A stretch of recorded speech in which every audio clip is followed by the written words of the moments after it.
Pecha Kucha 34 Reportage Lino cutting. So this is my second university project where I'm trying to capture the experience of a place through lino cut prints and a video. Yeah, so we'll primarily be talking about the lino cutting. So I got a little set and it comes with it looks like it comes with one tool, but it actually screws it disconnects, and it's like it's got all the different heads for the lino cutting thing, and then you put it back together and it's like the pressure applying thing you apply so that you can get clean prints when you apply your lino cut to the paper with the ink on it. So the tool I've been using the most is like the thick cutting one, which is really good for kind of clearing the background space and doing thick lines that are kind of easy to see when things are printed. You run the risk of digging through the lino. There's a really super thin cutter as well. It's actually so thin that the ink might not, you might not register the gaps between the lino with the ink. It's too thin, but it would be really good for detailed cross-hatching in the future.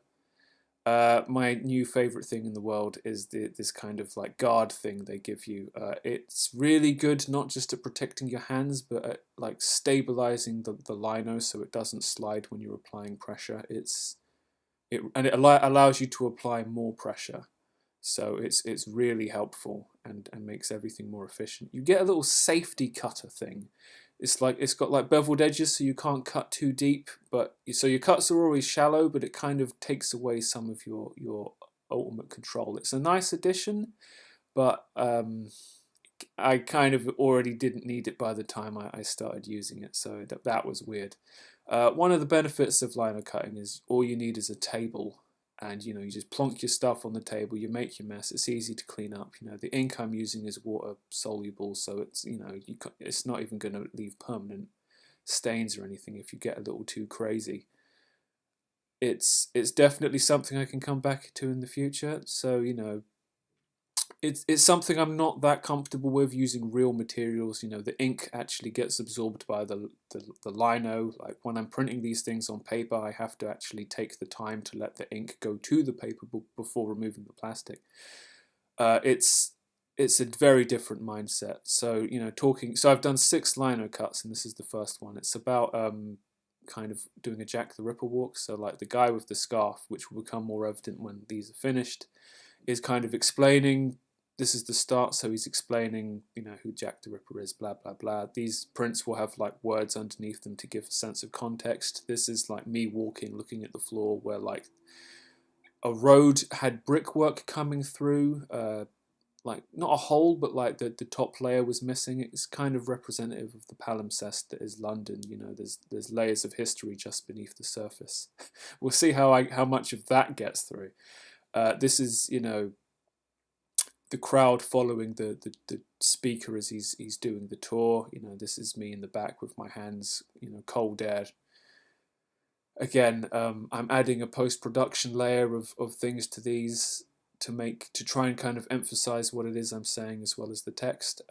This is an ambulance going by, and the guy doing the talk kind of stopped to make a joke about it, and this is kind of part of what the experience is. It's like he's reacting to where we are, and it's like our reaction to his reaction.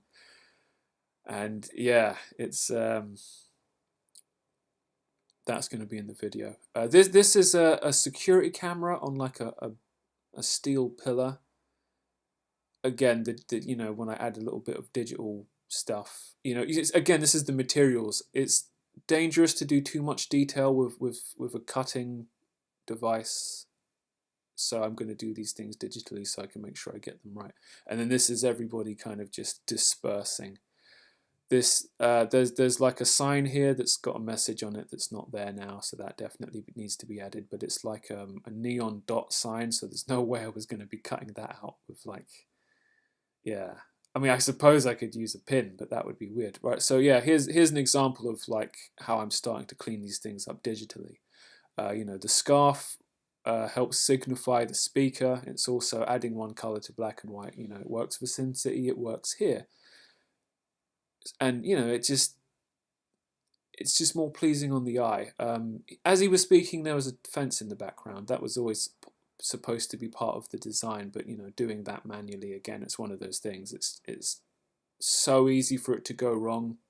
It'd be nice to do it all in one go, but I've got about 5 hours of experience lino cutting, so let's not be silly.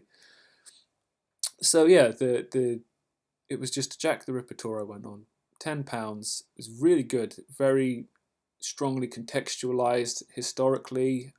He gave opinions, he gave facts, and he always made it clear which was which.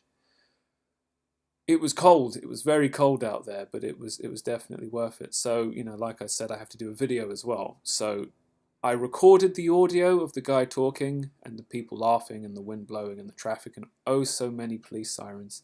So I've got about like an hour and a half of it, have to chop it up to use for my video. That's a major task.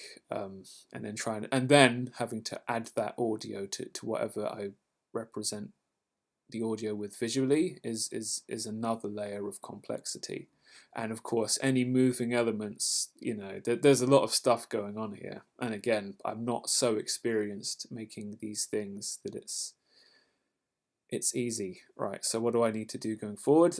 You know, I need to keep applying the digital elements to clarify what the message is, because there's a lot going on. You don't need to get everything, but you do need to kind of get the through line.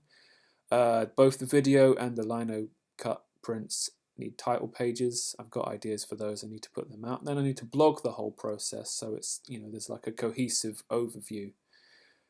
And that brings us to the end of this Pecha Kucha. We'll see you next time.